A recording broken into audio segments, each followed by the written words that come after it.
is this helping Rocky or is it not? Because Pedro Lamy is having to thread his way through the traffic here, but is Rocky having the same problem behind? We don't know at the moment. But anyway, what we do now know is that in it comes.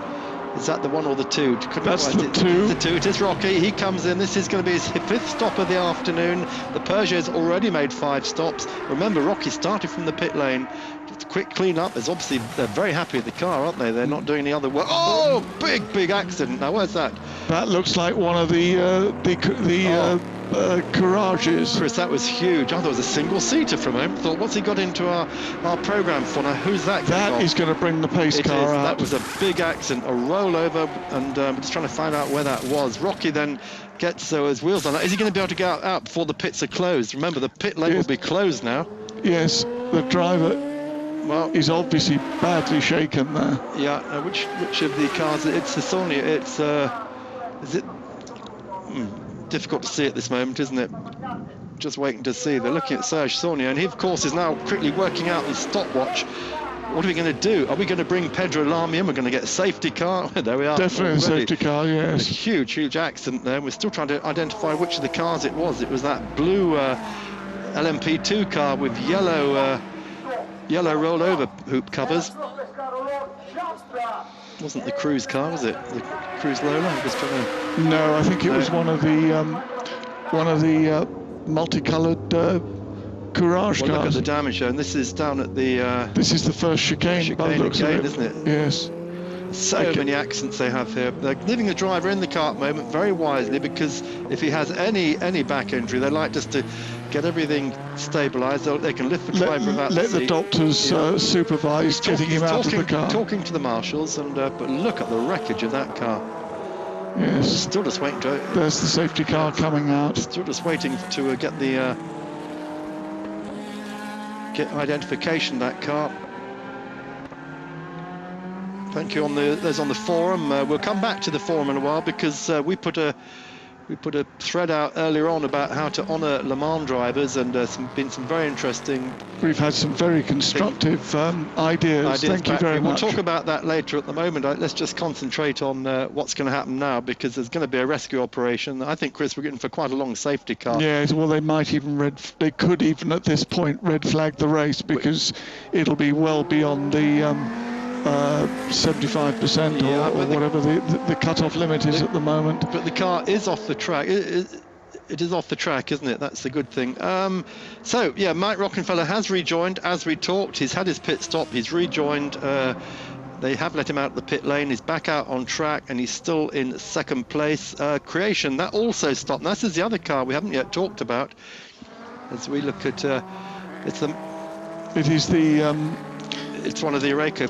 Matmut Oreca cars, isn't it? It is, yes. Yeah, I'm just still trying to work out which one it is. We're having no identification at the moment on our timing screens. I'm just wondering if it's possible it's the...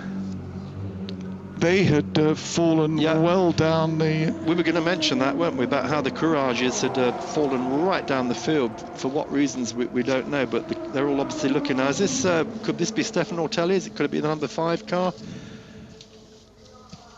Just waiting to see Hugh de Schonack in the background there, looking obviously of great concern. In comes the 25 car, Tommy Erdos, the Ray Mallet car. So the pits are open now for routine pit stops. People have to come in, they have to get fuel, get out again. Phil Barker and the Ray Mallet team run into their routine.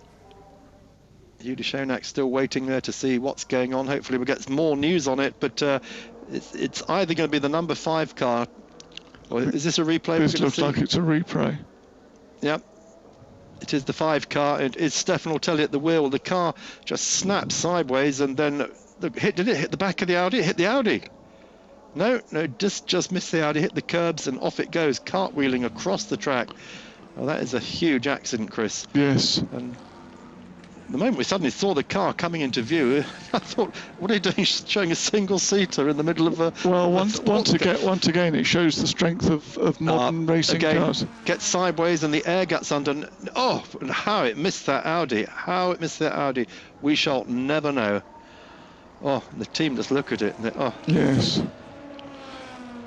I think something must have broken on braking there. This is what we saw in Der Capello, that we know from years ago at Le Mans, from 1999, when they had all the problems with the GT cars taking off, that there were new rules introduced to stop the air getting under the cars. But when a car's going sideways, there's nothing to stop that, is there? Well, the reverse happens. The wing takes over and actually makes the car take off. It's exactly what we saw earlier this afternoon with Dinder Capello. He got the Audi sideways after being hit from behind, and he took off. And lucky not to roll over. But in this case, that Courage just went cartwheeling off the circuit. This is the other car, the number 1 car that Alain McNish bought in. Seeing if McNish is on board at the moment. They've been making up time all afternoon since that question. They're into 6th. And Peugeot number 7. Peugeot 7. So now they're behind the safety car, remember. So Rockenfeller actually has probably managed to gain position from that. Pedro Lamy won't have done. But just saying about Alain McNish, he's up to 6th place overall now, and having come back from that enormous accident Capello had. Just with this car not far behind him, so it just shows you just keep on plugging away at it, and you come through. Yeah, so 147 laps have been completed by the number 8 car, which is leading. This car, the number 7 car, that too has come back up to 7th place. So we've got the 2 cars that were really caught up in all sorts of problems. One Audi, one Peugeot, back up to 6th and 7th. And they've been having a huge battle all afternoon. And as some of our people on the forum said, what a shame it wasn't for the lead of the race. So there is the wave-by going on now, something that they've now adopted from the American Le Mans series. Well, I thought we were going to have a wave-by there, but they haven't got the leader, Chris. That's the important thing. No sign of the leader. He's a long way down. So they'll as soon before they release the cars at the end, they'll wave them all by and let the race catch up with them. Well, we're going to be under yellows for some time, I think, and we're going to take a commercial break in just a moment. But at the moment, Rockenfeller and Lamy locked in battle overall for the race. John Nielsen, Casper, Elgard in the Team Essex Porsche. Quite a lot of cars peeling off. Yeah. Here's the accident again. Right. And how he missed that Audi, not only once but twice, and just kept going. Can you imagine what Alain McNish on board that Audi must have felt, seeing that car going over his head and then destroying itself? Yes, I think I've got a feeling we're going to be seeing those horrible pictures again and again. Yeah, they'll be on YouTube before you can blink, I can tell you now.